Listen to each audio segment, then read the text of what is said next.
Cross compilers. What is cross compiler? I used a GCC compiler here right now. GCC compiler, a free compiler. I created a program, C program, and running it. Target platform and development platform both are same.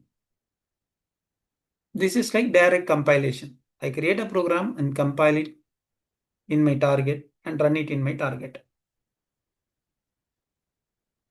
The program that we are going to use, program that we are going to develop in future as part of this course are going to work in a microchip based controller. That is not this laptop. But we will write program for that controller in this laptop. So this is called as development platform. That PIC microcontroller is a target platform. Instead of writing program for this laptop, I am writing program for that microcontroller, no? Right, in order to do that, the compiler should convert my high-level programming language to the machine instructions of PIC microcontroller, not the microprocessor used in this laptop. That is called as cross compilation. Right, we have every IDE that we use for different controllers are cross compilers only. Compiler that runs in one computer and produces executable for another type of computer is called as cross compilers. Whatever the output that we generated in this laptops are all cross compiled outputs.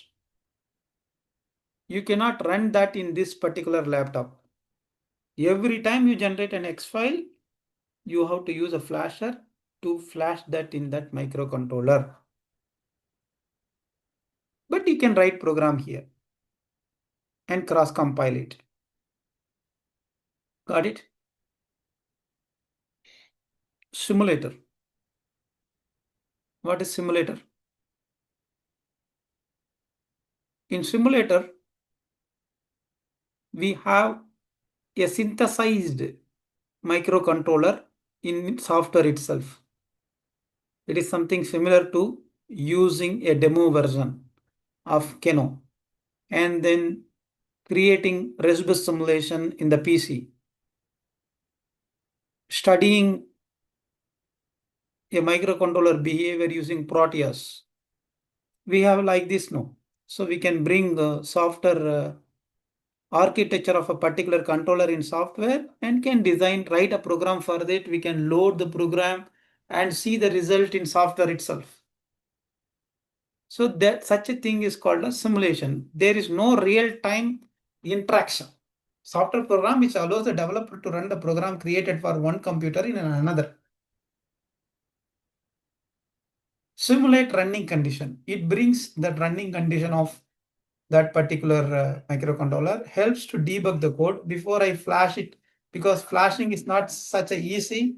Every time I have to flash, I use a special setup. I have to remove the connect that microcontroller to that flasher. I have to maintain certain voltage for that and how to use a special software to do that. Those things were not needed if we have a simulator. Study them here. Finally, final code, optimal code can be flashed in real time. Right. So that is why that is what called as simulator. It won't produce any real time signal. Everything is imaginary and will be in software. There is another thing called as emulator. Instead of buying a microcontroller from microchip, I have a hardware which can emulate, which can mimic PIC hardware or PIC microcontroller. There are certain hard emulators that can mimic any microcontroller. If you provide, there are list. If you choose mimic a particular microcontroller, it can mimic. So instead of buying controller from different chip manufacturer, buy this emulator.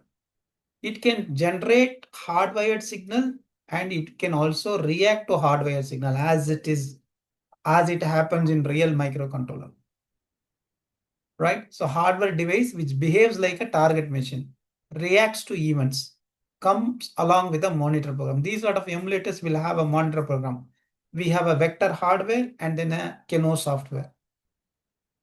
Right now, actually the vector hardware is emulating a CAN module right now. So the Keno is act like a monitor. Whenever we want to create a CAN message, we just specify them in Keno.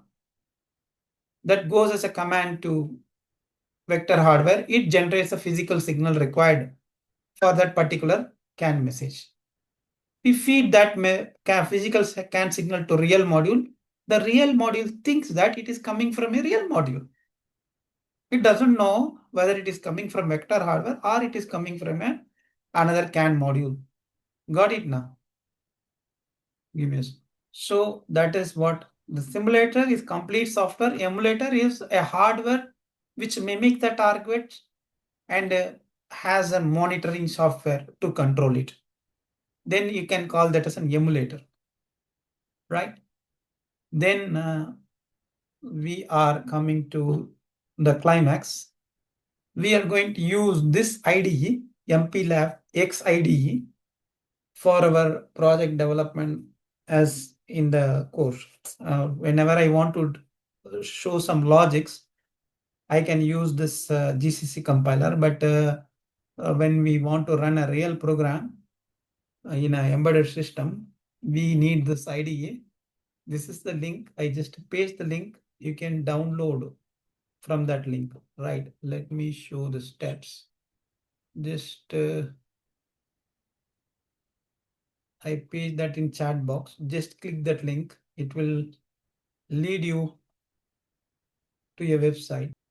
And you have to press escape key. Yeah. Come on. So you can, I pasted the link. You download the IDE. I already installed the IDE in my desk. Shall we try in some desk how to do this? I didn't. I also not installed, sir. So, Okay, shall we try that now? Maybe it will take some time, more time. Just you start installing it, and then we can continue the session. It's just some few steps, right? After that, once the session is over, it's just a straightforward steps only. It automatically install, and the system will be ready before we start the real programming. Right now.